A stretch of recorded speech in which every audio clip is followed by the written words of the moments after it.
Hi, my name is Elizabeth Janzen, and I'm the Assistant Professor of Flute at Texas A&M University, Kingsville.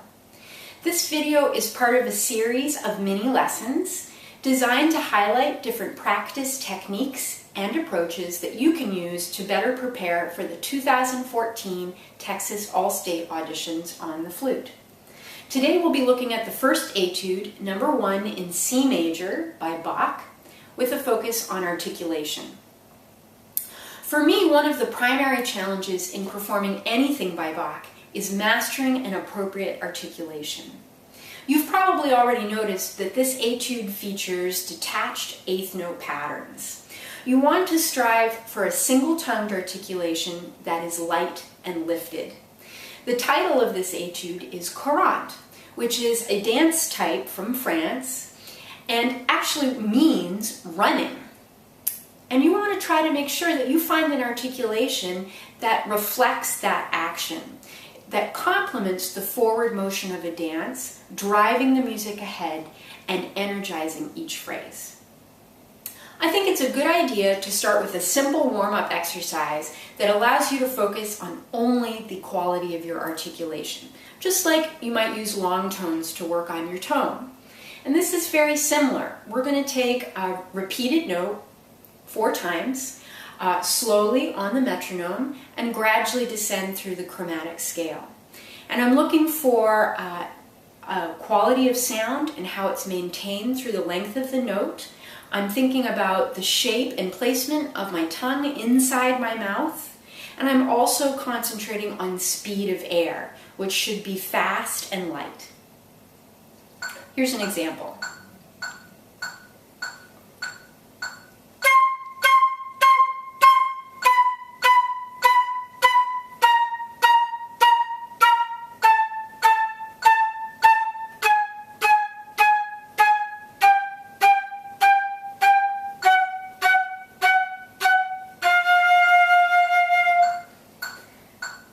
And while I'm working on that, I'm really focusing on 3 key points. Air. Air is what gives us quality of sound. Even in articulated passages, it's not the tongue. The tongue gives us clarity at the beginning of the note. So you want to make sure that the air is still passing through you, just like it would if you were playing longer notes. In addition to that, you want to think about the direction of the air, moving forward through the repeated notes. And this is going to be especially important when you apply it to the piece itself. Finally, third, the tongue should be involved only at the front of the note, not at the end of the note, as in the syllable tut. By adding the second T, you can give a weight to the music that is not appropriate. Once you've mastered quarter notes through the range of the instrument, you can also perform this warm-up with eighth notes and 16th notes, concentrating on the same points. The next step is to apply this articulation to the actual pitch patterns of the piece, which are primarily arpeggios. So you can do it on simple arpeggios,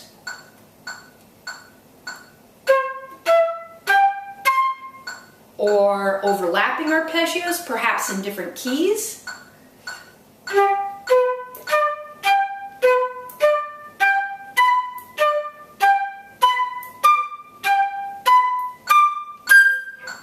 Or you can also apply it to the thirds and fourths that are featured in the actual piece.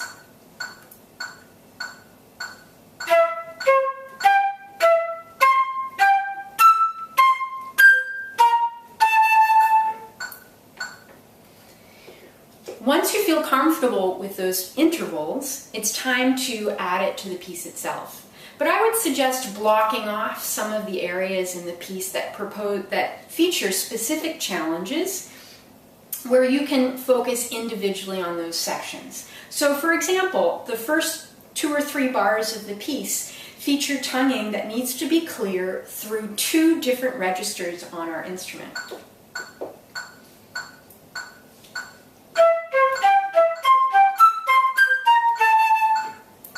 As opposed to, for example, the 10th bar of the piece, where the notes are primarily in our 2nd register.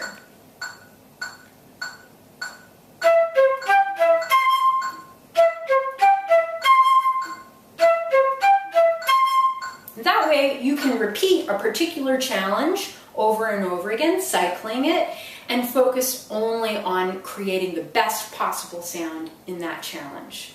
Of course, there are also bars where those patterns descend or where there are different sized intervals, and it would be a good idea to look through the entire piece, cycling through each challenge to address it individually. Now you've successfully accomplished this light lifted articulation. It's important to realize that there are exceptions to that in the piece.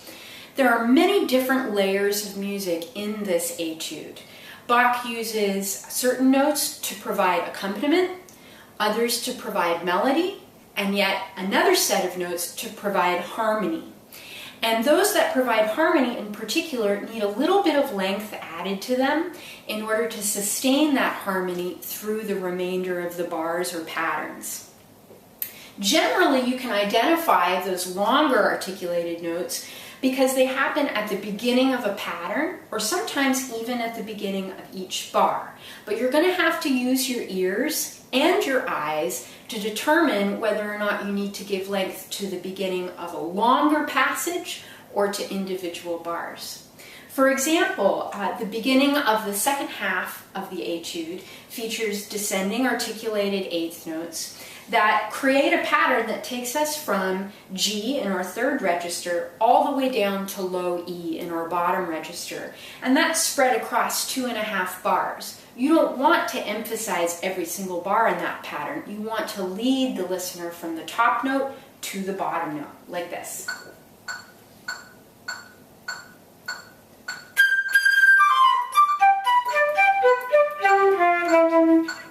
So I'm giving length to the high G at the beginning of the first full bar, that second section, but then driving the eighth note articulation down to the low E. And that gives, again, that forward motion that we're looking for in this etude. On the other hand, there are examples of smaller patterns that do need to be emphasized in every bar. For example, bars 4 through 6.